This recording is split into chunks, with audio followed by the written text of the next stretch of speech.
ગાંધીનગરના દહેગામ તાલુકાના ભૂતેશ્વરી ગામથી એક મહત્વના સમાચાર સામે આવ્યા છે, જ્યાં નવીન શાળાના કમ્પાઉન્ડમાં જાનજોખમી બનેલા વૃક્ષોનું નડતર રૂપ ફાલ ઉતારવામાં આવ્યો છે।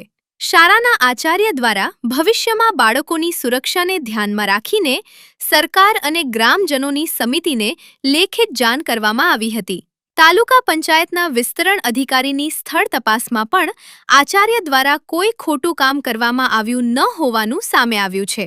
જો કે બીજી તરફ શાળાની બહાર વર્ષોથી ગંદુ પાણી ભરાતું હોવા અને ઠેર ઠેર ગટર તૂટેલી હોવાના કારણે ગ્રામજનોમાં રોષ છે। હવે સવાલ એ છે કે બાળકોની સુરક્ષા સાથે શાળાની બહારની ગંદકી અને તૂટેલી ગટરોની સમસ્યાનો ઉકેલ ક્યારે આવશે? ખાડો કેટલા ટાઈમથી પડ્યો? આમ તો ખાધો તો પેલું મય પહેરી દીધું પણ નવા સરકી આ વરસાદમાં મર્યાદા નાખ્યું આ પેલું પાણી ભરાયું ને એટલે મય બેસી ગયો। તો આ સરપંચ જોવા આવતા નહીં? આ એ સરપંચે નખાય તું પણ નખાયા પછી આ અંદર ઉતરી ગયું પછી જોવા આવ્યા નહીં? પછી નહીં આવ્યો। હે?